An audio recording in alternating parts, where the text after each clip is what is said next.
Kannapolis Lake, Kansas.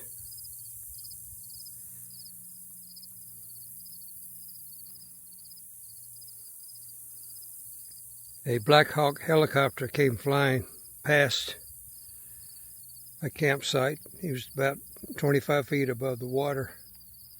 That's quite a sight. Having fun.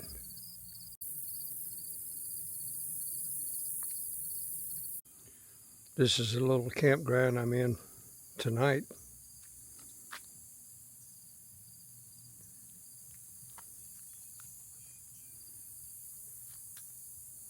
I'm the only one here so far.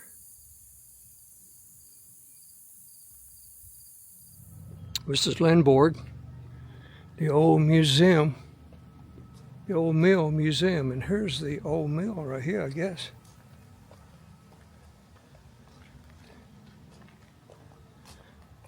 Let's check it out.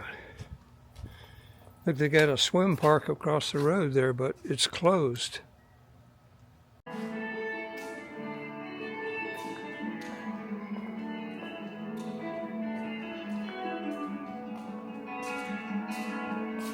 I'm about to get educated about wheat flour.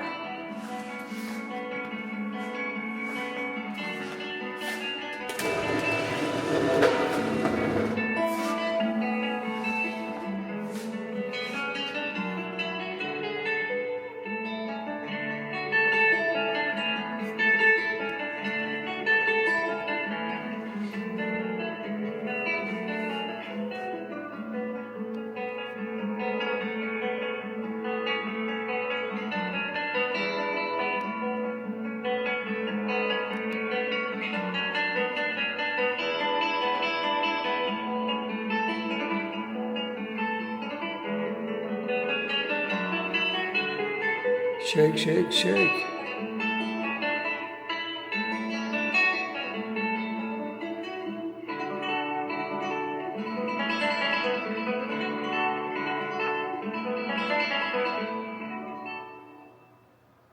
Just below the buttes of the fertile Smoky Valley in central Kansas lies the Swedish-American community of Lindsborg.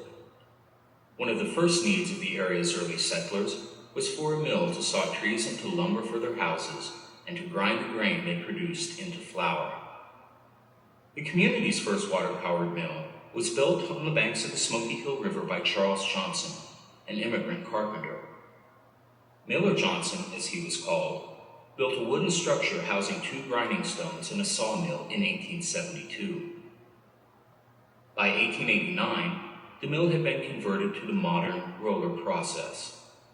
That same year, it was leased to Theodore Tyscraper, and for most of the next 2 decades, the name Tyscraper became synonymous with milling in Lindsborg. Tyscraper was as popular in the town as he was successful as a miller. In the process of running a busy mill, Tyscraper was often locked in struggles which pitted his efforts against those of nature, facing both flood and fire. In fact, the current Smoky Valley Roller Mill rose out of the ashes of a disastrous fire in 1897. After Tyscraper's death in 1907, the mill passed through several hands until in 1955, facing competition from larger mills, the wheels and endless belts of the mill turned no more. For many years, the once essential mill stood dark and silent. Windows were broken, belts deteriorated, and the history told in the wood and machines began to decay. However, a man named Malcolm Espin held fast to a dream. He was convinced that the seemingly impossible task of a complete restoration was both possible and desirable. Without the help of numerous individuals and organizations, completion of the project would have been impossible. Finally, after years of effort, the project was completed, and on April 1st, 1981, grain again passed through the pioneer mill on its journey to become the staff of life.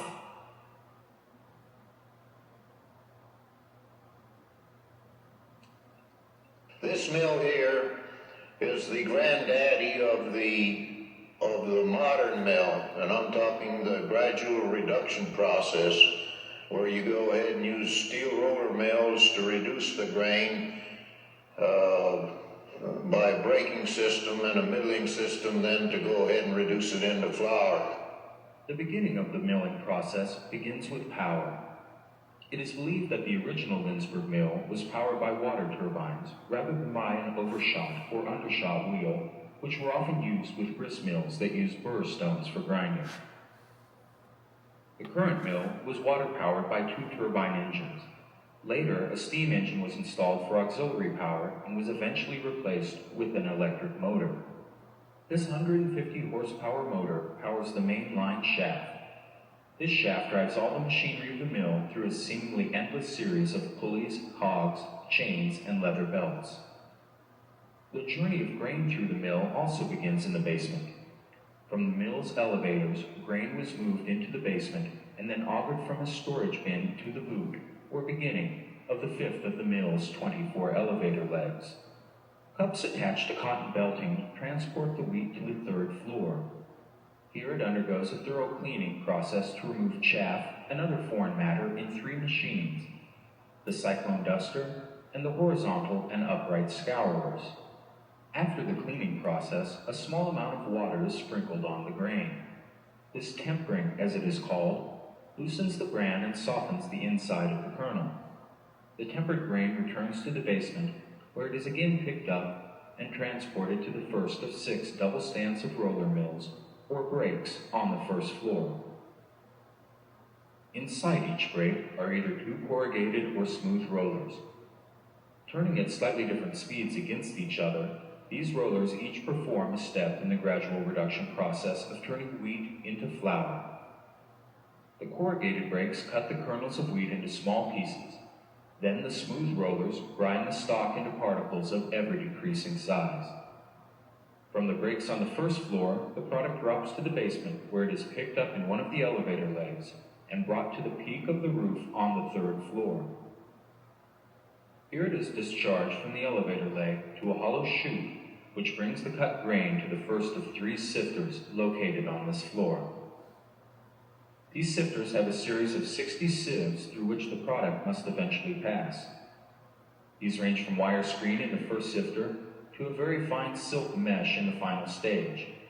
When the mill is in operation, the powerful movements of these machines cause the entire mill building to tremble. Stock, which is too large to pass through the final sieve, is returned to the roller mills on the 1st floor for a repetition of the reduction and sifting process. Several times during the grain's transition to flour, it moves to the 2nd floor where it is purified. The stock passes through a bran duster where the bran is removed. This allows the mill to make 2 types of flour: high patent or regular white flour, and clear flour, which contains small quantities of bran. This mill cannot produce a whole wheat flour. The middlings then pass through a series of 3 purifiers. Middlings is the term for the stages between whole grain and finished flour. Purifiers are used to remove the fluffy, fibrous material from these middlings, making possible a cleaner, more perfect flour. Sock dusters, large multi-spoked wheels above the purifiers, collect the dust from the middlings in its numerous filters or socks. This dust is then knocked out of the socks, stored, and eventually sold as animal feed. The sock duster also helps to control the amount of flour dust in the air and prevent dust explosions. Then, after being cut and ground, sifted and shaken, and transported from basement to eaves time and time again, the flour goes through one final sifting in the rebolt reels on the 3rd floor. The flour is then stored on the 2nd floor, awaiting its packaging on the floor below. Once started, it would take this mill approximately 20 minutes to turn the grain into flour. With a capacity of 35 bushels per hour, it produced 15 100-pound sacks of flour in that time. It was once said that half the bread in Denver was made from Kansas wheat and flour. This mill, while small by modern standards, played its part in spreading the wealth of the plains around the country and around the world. And, in its restored state, the Smoky Valley Roller Mill stands as a monument to the pioneers of this central Kansas town, and with its gleaming wood and paint, it shines in tribute to the many volunteers who, with their years of sweat and toil, made reality of a dream.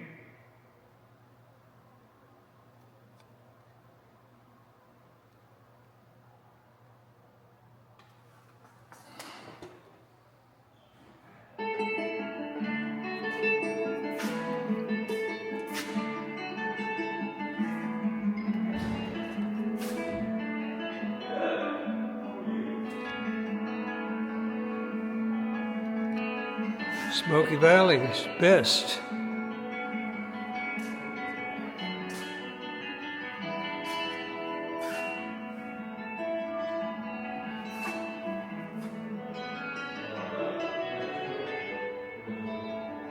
Here's what you have: rye, whole wheat, flour, wheat, bran, oatmeal, oats, beans, rice, brown sugar, sugar.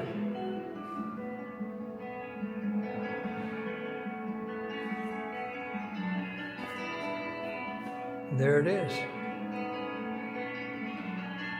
Stalks of wheat. Oh, broom corn. I stand corrected. This is broom corn. And there's your broom.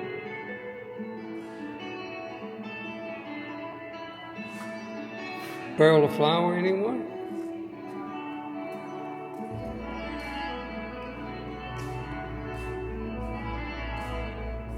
The settlement and wheat. This is McPherson County. First potential settlers came in this area in the 1820s along the Santa Fe Trail. A few years after the railroads advertised great farming lands to sell as they built westward. At the same time came threats in Europe, pushed people out to look for new homes. Swedes leaving Sweden and Mennonites moving from South Russia settled here in large numbers. Americans moving from other states for new opportunities joined them. Most settlers began farming as they built homes and established communities. Early crops included corn, broom corn, barley, and oats. They experimented with varieties of spring and winter wheat. Hard winter wheat. Beneath the prairie grass, settlers found the rich soil for growing crops. Spring wheat proved problematic in central County, in the central Kansas climate. Winter wheat performed better. McPherson County came to the forefront of wheat production in the state in early 1878. However, farmers initially grew more soft winter wheat. That began to change with the arrival of a particular hard winter wheat known as Turkey Red. The Mennonite settlers introduced this wheat to Kansas after growing it successfully for several generations in southern Russia. It proved to be the perfect wheat for the Kansas soil and climate. Over time, the hard winter wheat became the preferred crop across most of Kansas. At the same time, new milling technology made hard wheat easier to grind, increasing its popularity.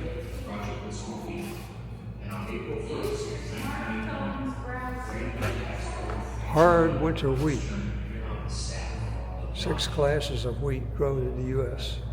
Hard red spring, soft red spring, soft white, hard white, Durham.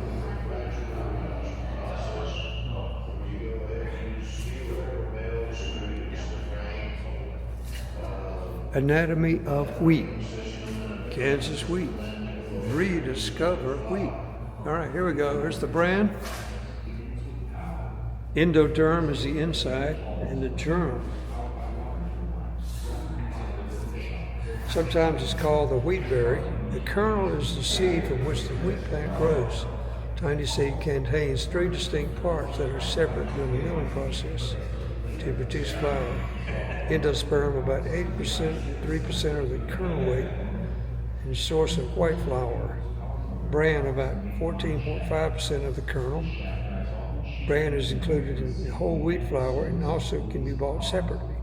Germ is about 2.5% of the kernel weight. The germ is the embryo of the sprouting section of the wheat, therefore separated from the milling because of the fat Content limits flour's shelf life. Whole grains are made with whole kernel of wheat. The bran outer layer contains the largest amount of fiber.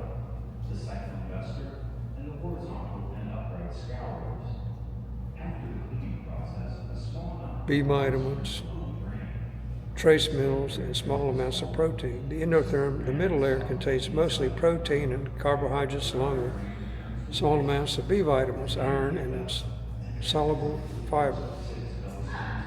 In rich grains, white flour is finely ground endosperm of the kernel. Most of the nutrients are milled out or replaced through enrichment. Slice and rich white bread, as well as other enriched grain products, are a good source of iron and B vitamins. And here's the grinding stones. And this is how they would lift them up, I guess.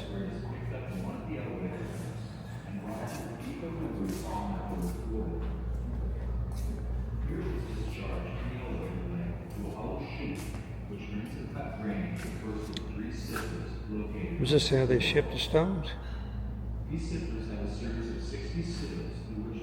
Roller mill. Grist mill. Grist stones. These grist stones are a great example of stones used in Kansas grist mills during the 1870s and 1880s.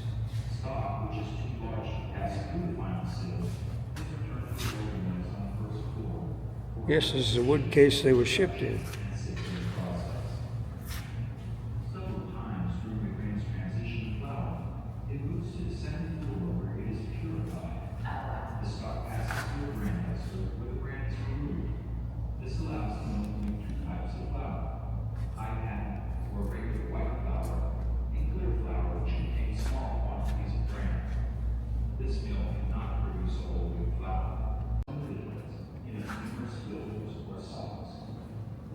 The grain duster separates the bran, the outer part of the wheat grain, from the flour during milling. Excuse me.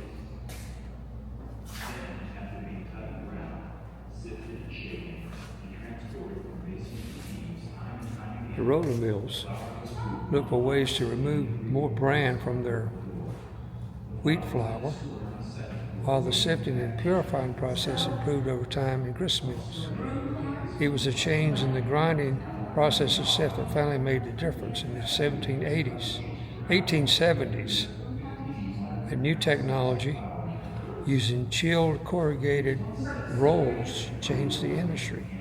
The new roller mills, combined with improved sifting and purifying, allowed mills to produce a fine white flour free of bran. This in turn meant improved baking quality in the 1880s. Most mills across Kansas changed their grist mills to roller mills. The roller process was a perfect match for new hard red winter wheat in Kansas. And that's one of the rollers right there. It's got little fine grooves in it. So that's how it works right there.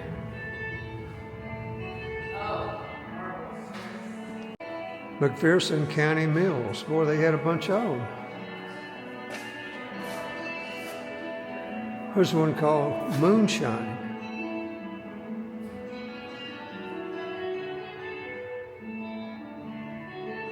Look at this one right here. The Queen Bee Mill.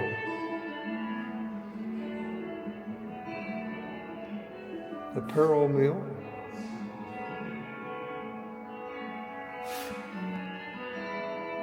Yeah, they had a bunch of them.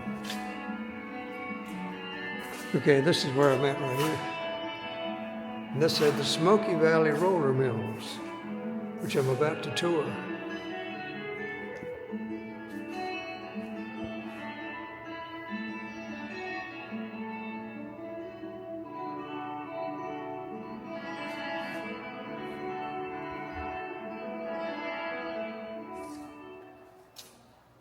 Just below the buttes of the fertile smoky Early on, most communities had a mill to process the area's wheat into flour.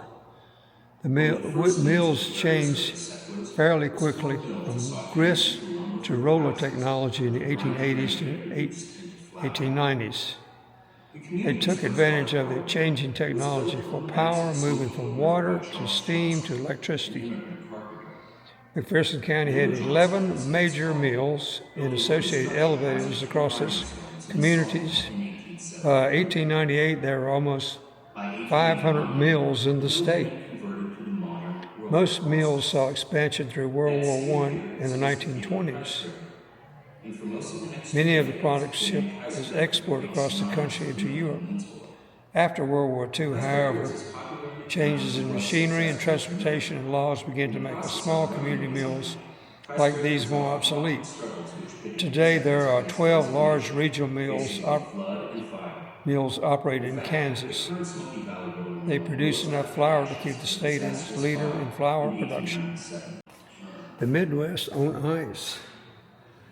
They're talking about the Ice Age, Pleistocene epoch, known as the Ice Age, started 2.6 million years ago. This is when the ice covered a large portion of the earth and was known for large mammals called megafauna. And here's the ancient bison. This is the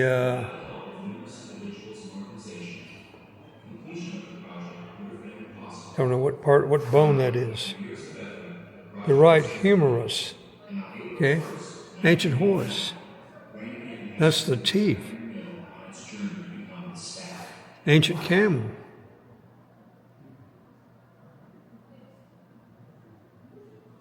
The camels were 7 feet tall and weighed 1,800 pounds.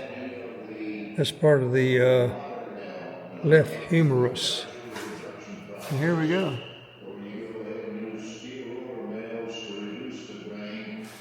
Woolly mammoth tooth.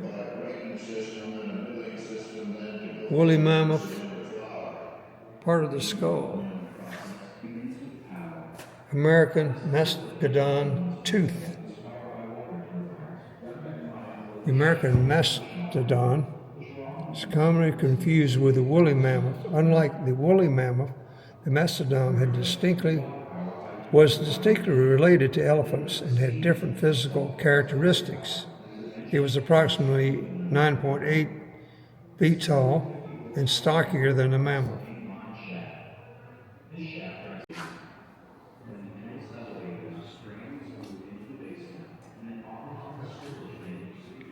The cobbler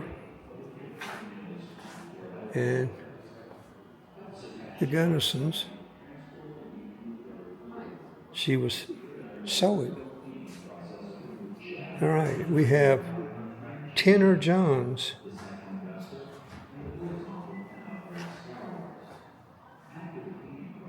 American President Franklin D. Roosevelt. Citizens in Cement.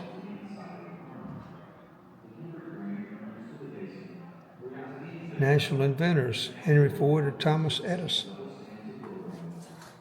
Pioneer farmers. Sorrow and Boy, his dog got killed. This is a Lindsborg Pioneer Council meeting.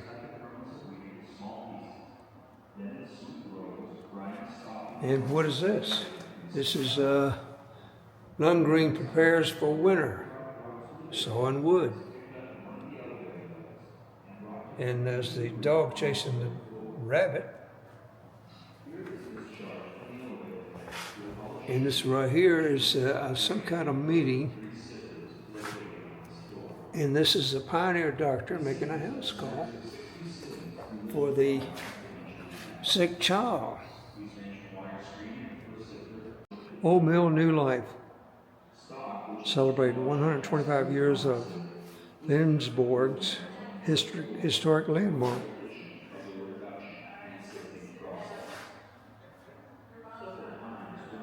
(1881), Bethany College founded. 1872, grist mill, Smoky Hill River.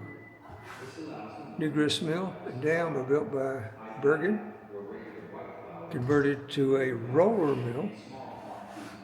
1882, this gentleman, whose name I cannot pronounce, Theodore, purchased the mill and begins making shipments to Europe. 1897, the mill is destroyed by fire.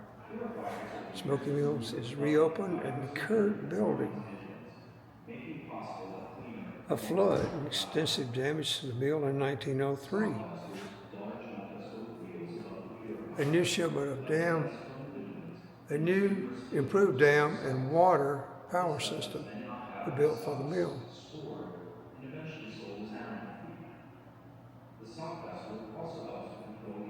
The mill closes the first time during the Great Depression.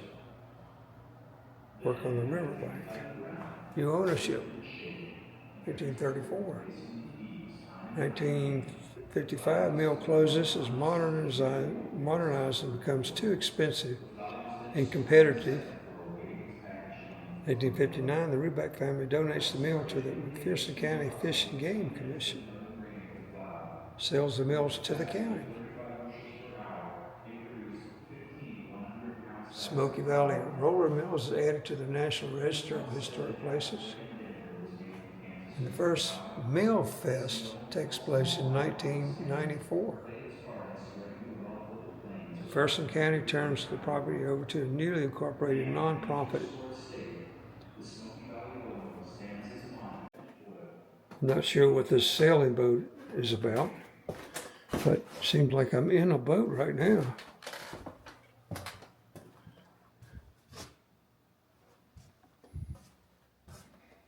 Okay, that's it. The people from Sweden. This is where they came from. The push from Sweden. Hard living conditions consisted of a diet of root vegetables, preserved dried fish, hard bread, offering limited nutritional value. Housing was overcrowded with multiple generations of families and servants and lodgers often living under one roof.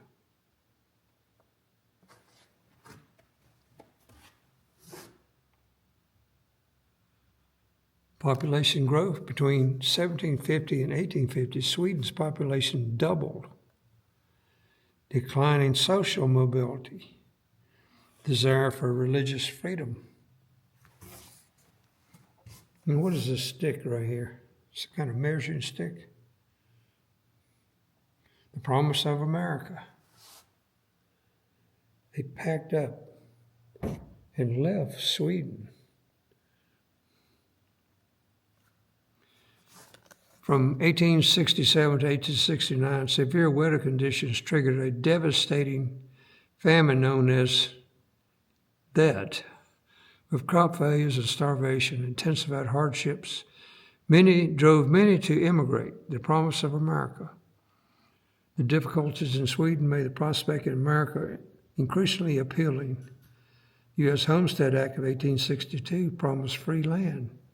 Steamship and railroad companies actively promoted immigration.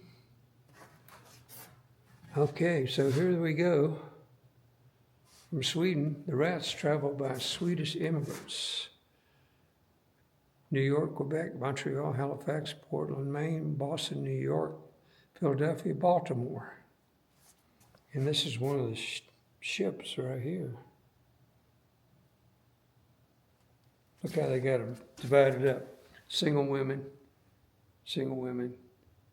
married,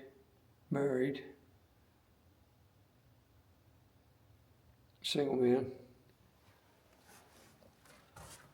The journey to America in the 1850s, 1860s. Many people in Sweden began to consider immigrating to America.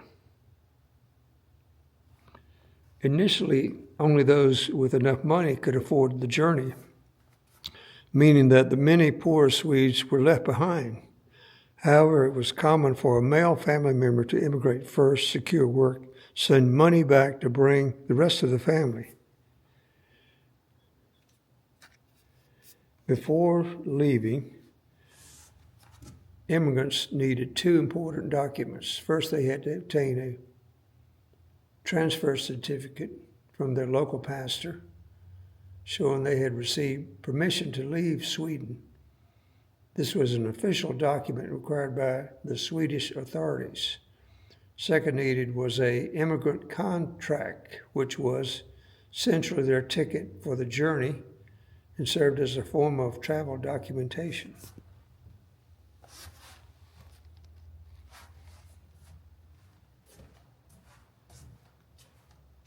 The arrival. And here it is, New York.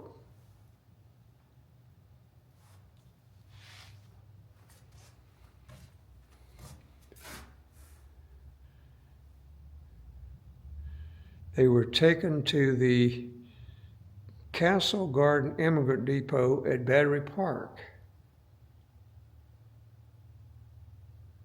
Compared to later immigrant process, the experience was relatively quick and simple. Most immigrants passed through within hours. At Castle Garden, the journey unfolded as follows. Upon arrival, 2 lines were formed, one for English-speaking, other for non-English speakers. Doctors conducted medical examinations to assess the health of the newcomers. Currency exchange booths allowed immigrants to convert their foreign money to U.S. dollars, and arrangements were made, some by friends or family, while others purchased railroad tickets to their destination.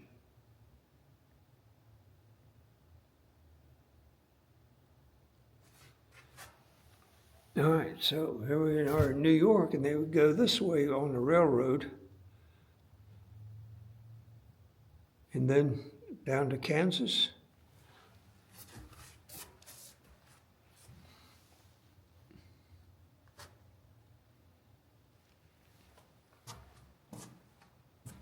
The land companies.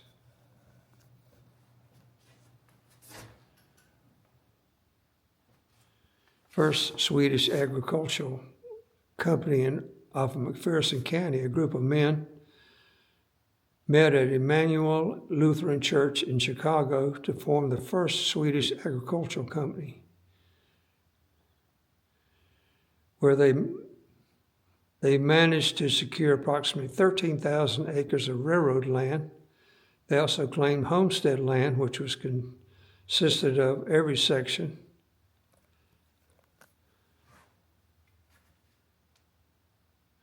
One of the company's first actions was to contract for the construction of the inn located at Coronado Heights.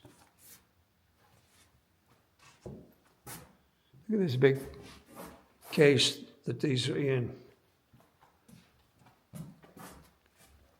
Why did the Swedes come to Kansas? Well, look at this, they live in an underground. The Homestead Act of 1862 allowed people to have 160 acres for a small fee. As quickly as possible, these Swedes began to build shelters. Dugouts were carved out of the sides of creek banks or hills. If the ground was flat, they dug directly into the ground and completed the ground by adding an angled roof, such as this. Obstacles and challenges: prairie fires, rattlesnakes, extreme heat, summer storms. And this is looking down into one of those underground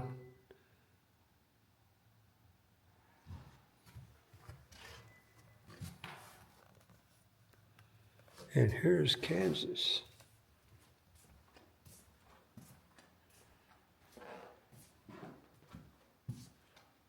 Okay, here we go here. This is the closed container. Look at those chests. They're made out of wood. They look pretty heavy. There's a railroad roller car.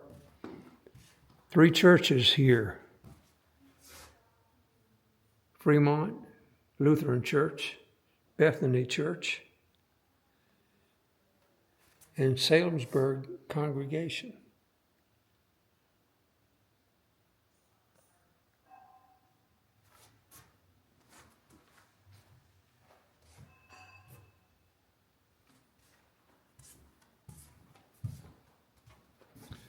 preservation,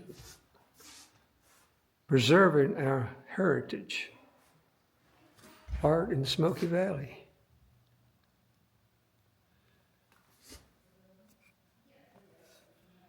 Sanzin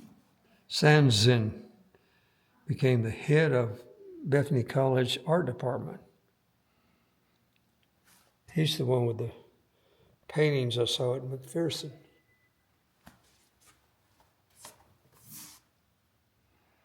Today, Lindsborg claims the title of Little Sweden, USA.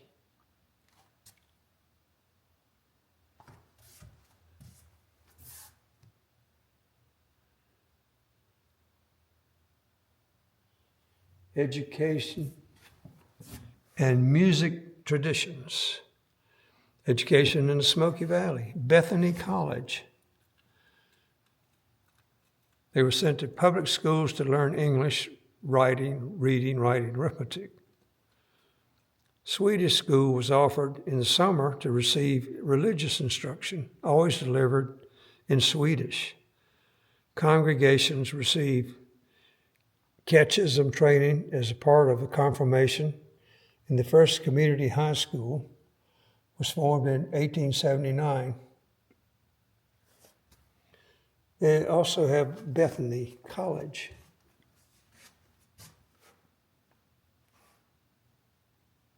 Look at that choir. It's pretty big, isn't it? And here's the modern version of it. Music in the Smoky Valley.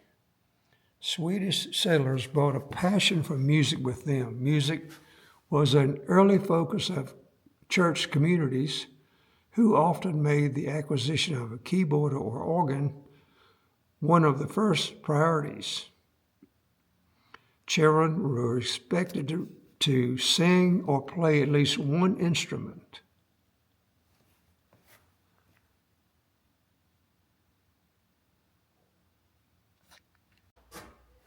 Major Leonard Holmesburg. Here he is. In 1868, Swedish immigrant and U.S. Civil War soldier Major Leonard Holmesburg made his way to Kansas, known as a freethinker. Holmesburg was considered a dangerous man to know. He took up a homestead 2.5 miles southwest of the present-day Lindsborg and built his own town called Swedal.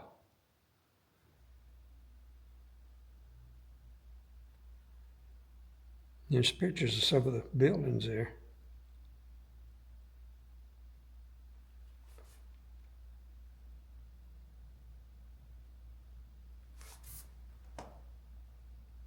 Established in Lindsborg.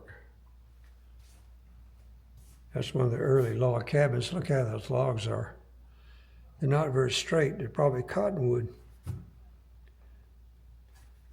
Whereas the immigrants were resourceful, hardworking, and inventive. They knew pooling their resources together and traveling in groups was the only way to make it in an unknown land safely. When planning out a time site, the projected railway would determine where it would be. Putting it south of the Buttes, it wouldn't be until November.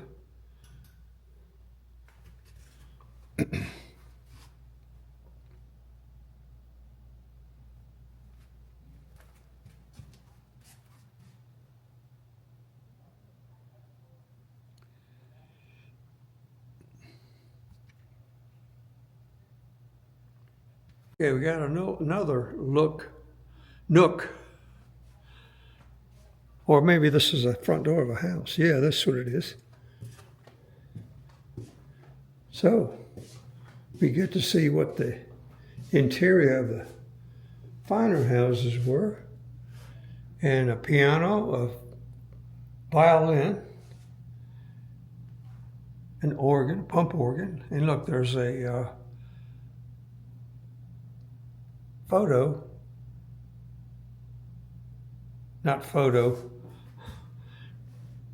a recorder. No, not a recorder. Phonograph. Phonograph. Look at that pink lantern.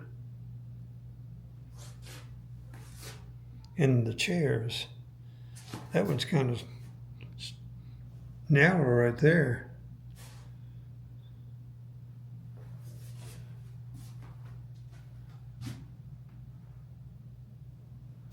Some more railroad trunks. And what is this right here? Can't tell. Looks like some kind of heater. Oh, it is. It's a gas heater.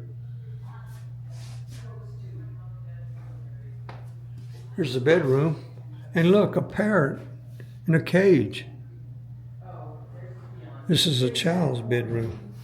So you'd put your clothes in a trunk.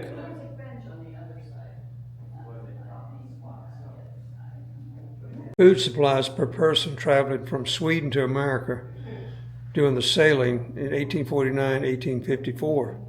8 loaves of bread, 20 loaves of barley wheat, 1 cheese, 1 butter, beer, rye, rusk, coffee, tea, grain, and 1 sack of flour.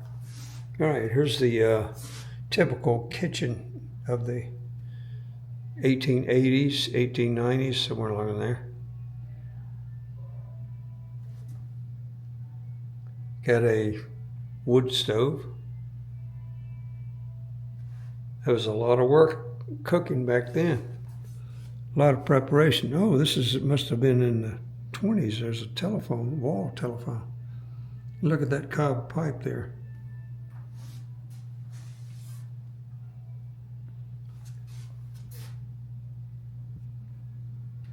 And this is a replica of the mill in sticks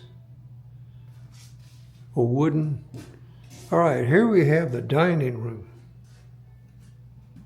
Look at this rope. Hey, there's a mandolin over there. They've added another instrument. And this recliner, is that what that is? Sturdy oak furniture. And a coal stove. Okay, we're going to do a tour of the mill. And look, they have a picture of it on the door. Let's check it out.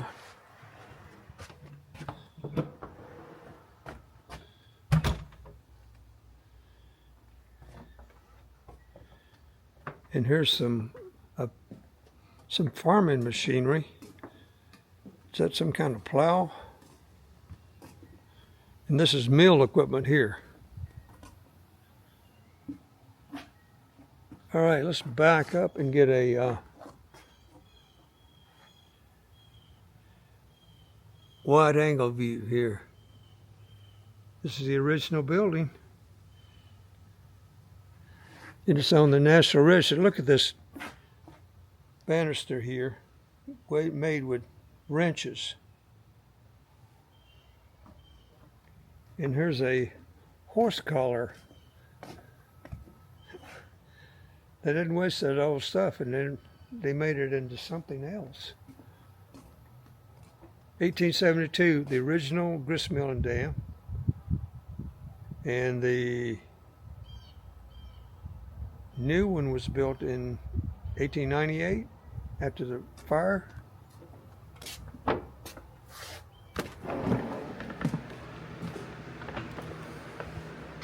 Kind of warm in here. Look at all this wood and shafts and scales. Mixer.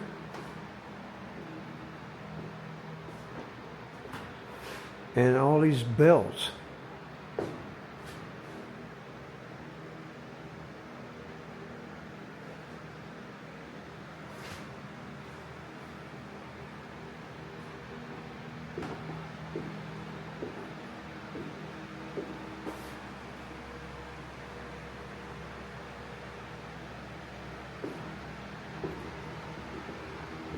Funnels.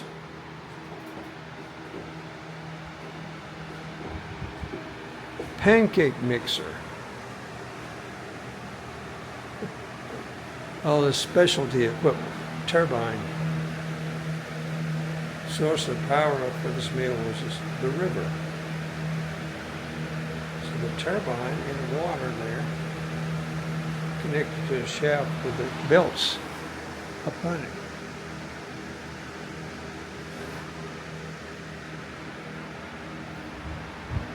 Everything was shafts and belts. See what this says here. Elevator cups right here. Used in the Smoky Valley roller mill. Attached to a cotton mill to carry grain and flour up. Belting of all this machinery was driven by leather belting. Elevators of all the elevator legs were located in the center of the mill. They contained small metal cups attached to cotton belting. The cups and cotton belting can be seen through the small windows of the elevators on the first floor. These cups carry the grain or flour up to the top.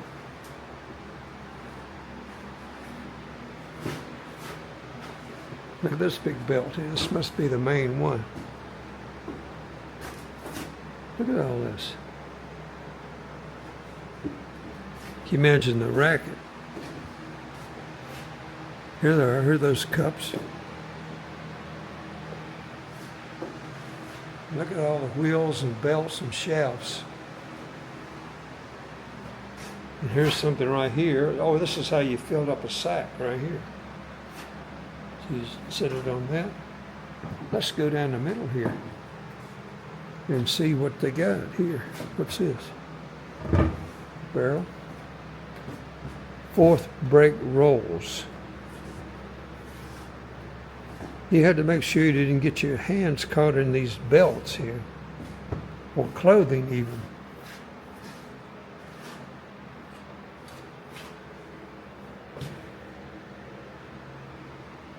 Shafts everywhere. Look at all of them.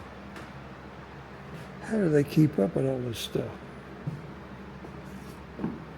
Got a wooden floor. 4 milling rolls. 6 milling rolls. There's the mixer, the front door. Here they got a screen to protect you from the wheels.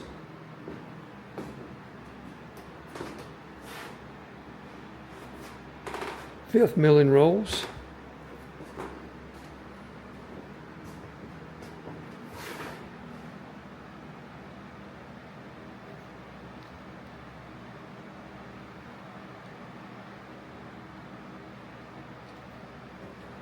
Seven.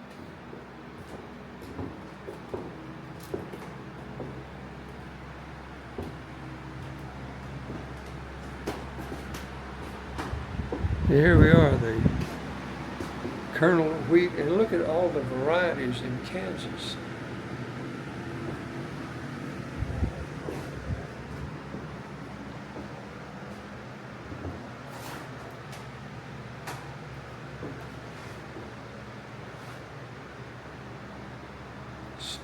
Steel roller mills.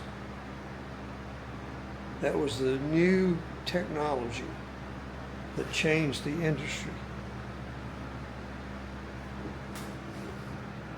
And this where here is what? Tramming plates. The steel rolls perfectly parallel.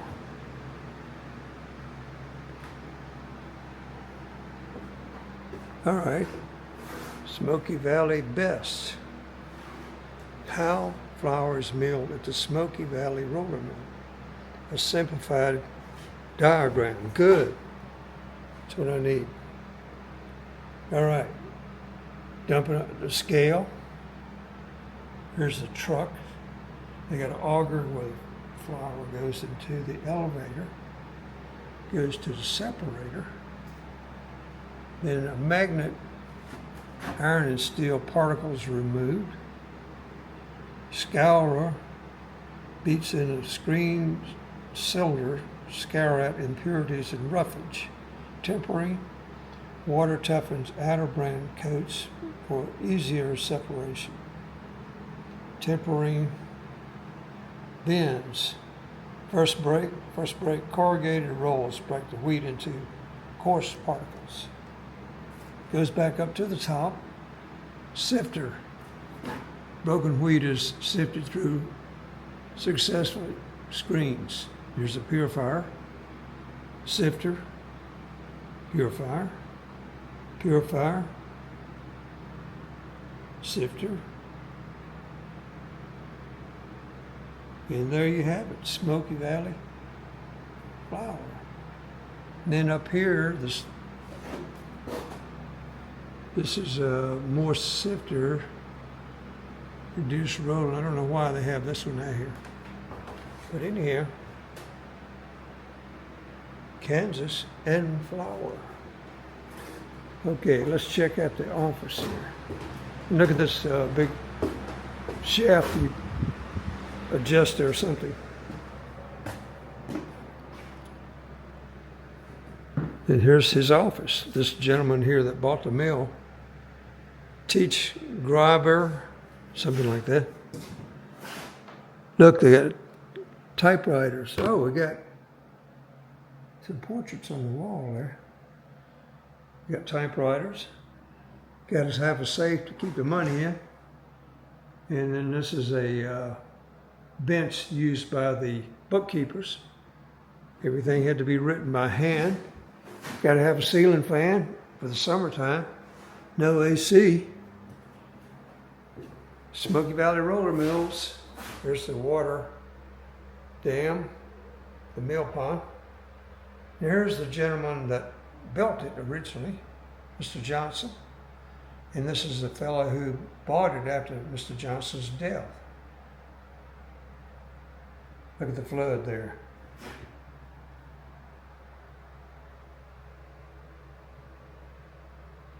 Floods were the main things that wiped out mills. Sometimes fires, but mostly floods. Here's the weight scale. What's at the window here? Oh, it's a parking area. Okay, some more photos here. Guys working here, they probably were covered with flour dust when they got home.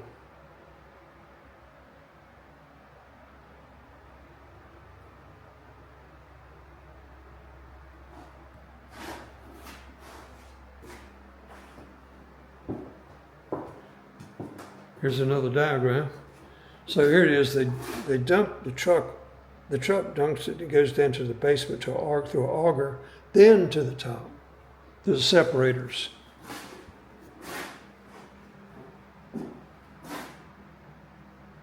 Wheat is 59 cents a bushel, July 1889. 1931, it was 21 cents. In 1936, it was $1.08. Okay, up the stairs. Oh, let's go to the basement first.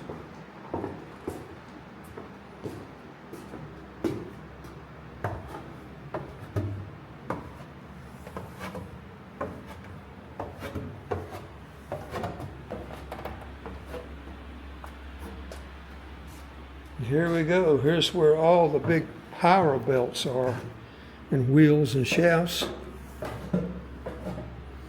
Can you imagine the noise that these things made when they were running?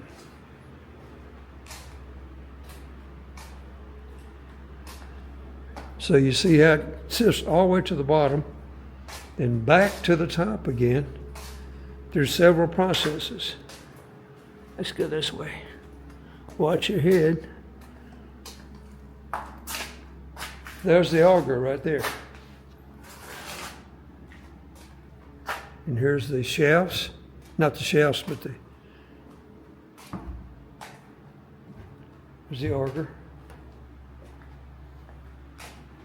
I guess this was the bin where they did the truck bin right here.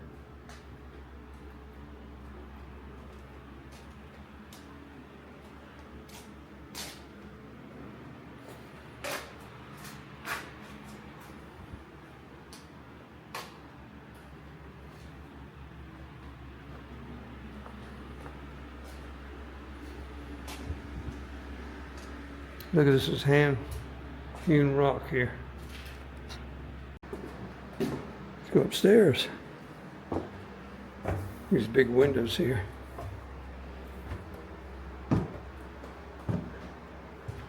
Second floor. Get a little warmer. At least today is not as hot as it was yesterday. It was 94 yesterday. You got these windows, you can see the flower. Okay, a purifier. Purifier is used to remove the fluffy fibrous material from the middlings. Middling is a term for the stage between whole grain and finished flour. Once this material is removed, the middling can proceed to the next roller mill, making possible cleaner, more perfect flour. First, the middlings enter the purifier and travel across a slanting, vibrating screen of various mesh sizes. A fan at the top of the machine creates a suction drawing off the lighter material. A Wolf middling purifier. And here we have a dust collector. Right here. Which look like they're like this are called dust collectors. Their function is like that of a filter. Very fine or dust or fluffy fibrous material referred to in the purifier explanation is blown by fans into the center of the dust collector. Dust is trapped inside the socks.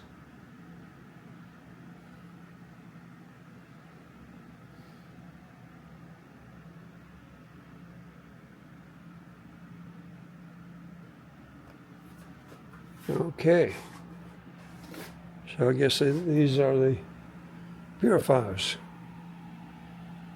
And look up here, there's one of those. That's the dust collector. Another dust collector. There's a lot of things you have to clean and maintain. These are purifiers. Okay, over here it says Brand and Shorts Duster. This device here. It's like a rotating drum, sort of. This machine was used to brush or sweep every last particle of flour from the bran or shorts.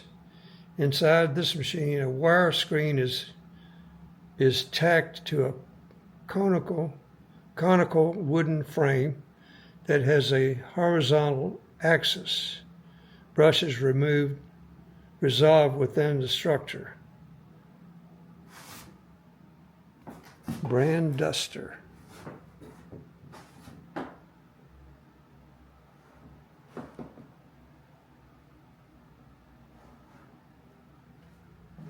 Look at all this wood. That's quite a engineering feat just to figure out all those shafts and stuff. Look, there's a wooden wheel and a leather belt. Man, that thing is several layers of leather. Okay, here's a duster right here. Up another level. It's getting warmer as I go up. There's the duster.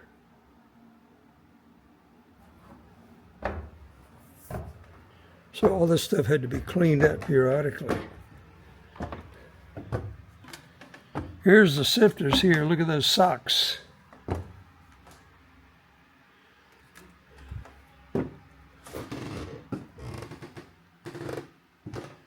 And this is the top of the building right here. And look at these horizontal.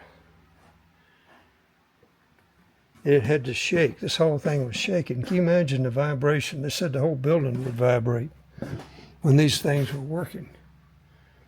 The sifters worked much like a common hand sifter used at home. Flour or cracked grain is deposited by spouting in the top of the sifter. The sifters rotate at a high rate of speed, shaking the cracked grain of flour through the screens. The particles of grain are sorted by size depending on the mesh wire used.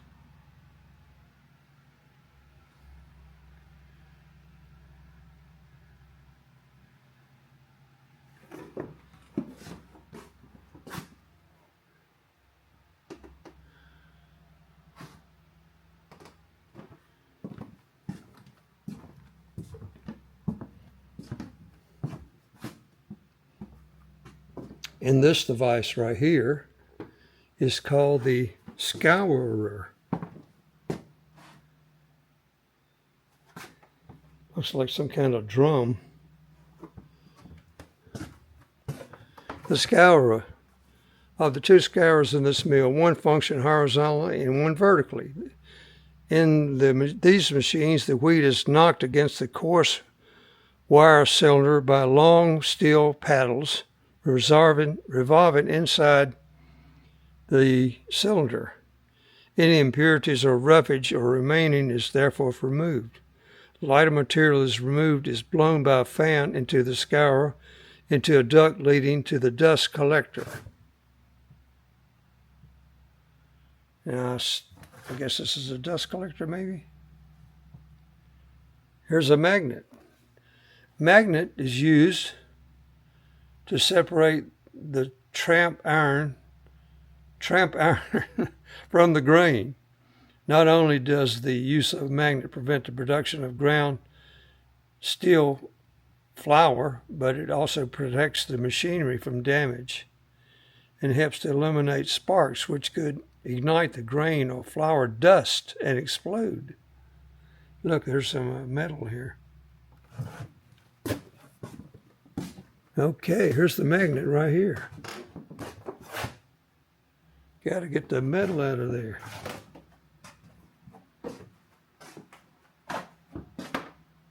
Milling separator. Look at all these.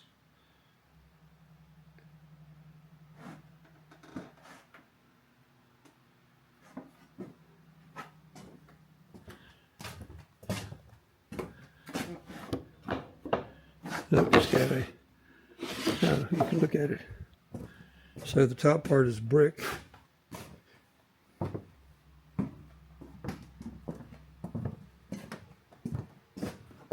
Look outside, there's an old log cabin.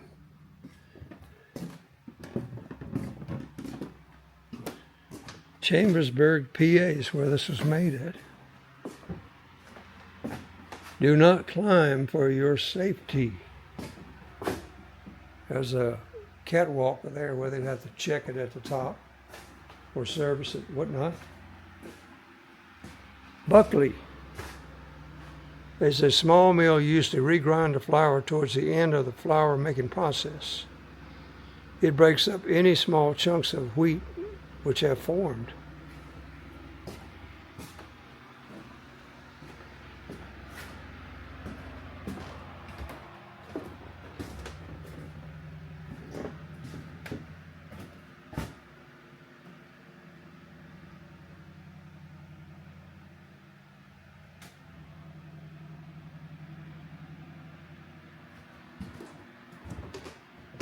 Flour dresser. The flour dresser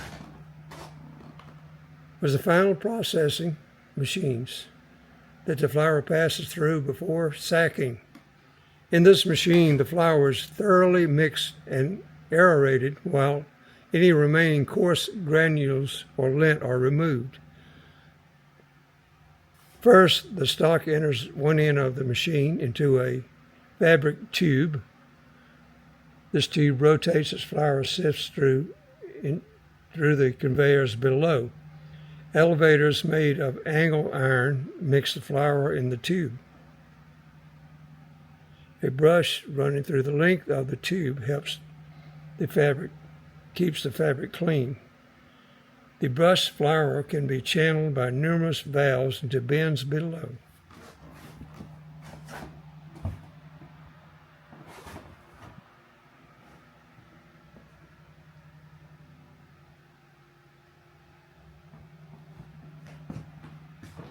And that is a complicated process, no doubt. Here's a separator machine right here. And this right here is a cyclone dust collector. Cyclone dust collector, where would that be? Oh, it's right here. Looks like a cyclone, doesn't it? Okay, separator. This is the first machine used in the cleaning process. It separates the dirt and chaff from the grain to be ground. The grain is brushed through screens while the lighter particles are blown into the cyclone dust collector by a fan. The larger debris travels into a bin below. The grain is channeled into a stock hopper. Here's the separator.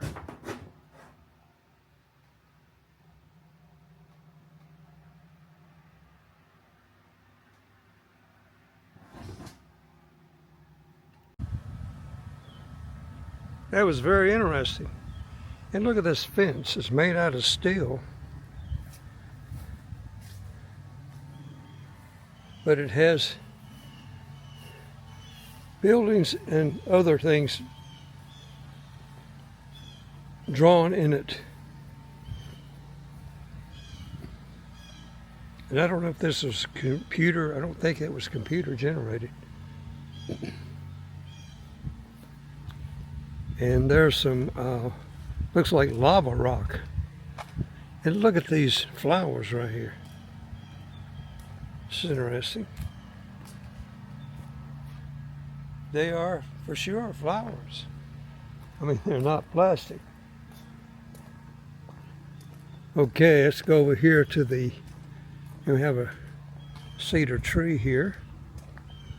Let's go over here to the log cabin exhibit. This is the office, and I guess that's the scales right there.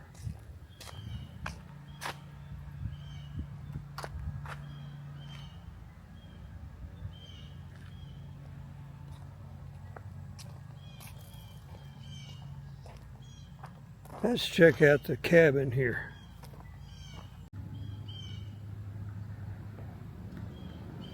They got it covered with a shelter. This is a picture of the old cabin. 1860s cabin. The first Swedish immigrants arrived in Smoky Valley in 1868.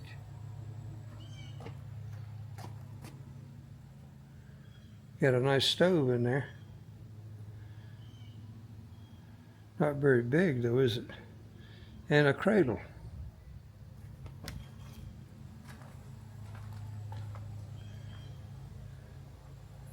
A number of families included John Mary Andersons and the Oscar Carlsons lived here. I'm not sure what this stone is all about. All right, let's go down and check out the mill pond. Look at these little turret type of gates.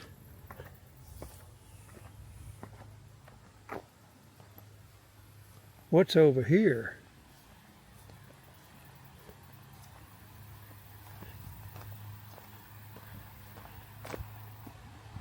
Probably the dam.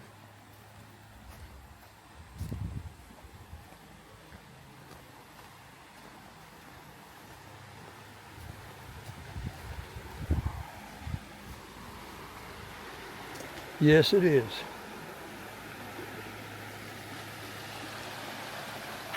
Or was, it seems to have been.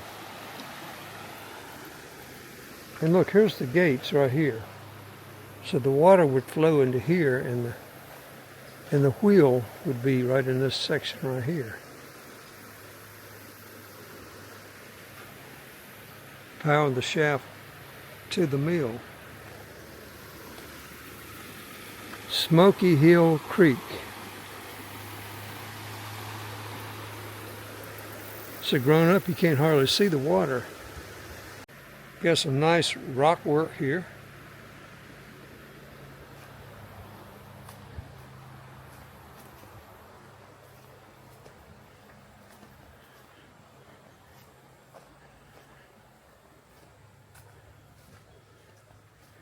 You can see how the grass is turning brown. It has been hot and dry for 2 weeks. But rain is forecast for Sunday, Monday.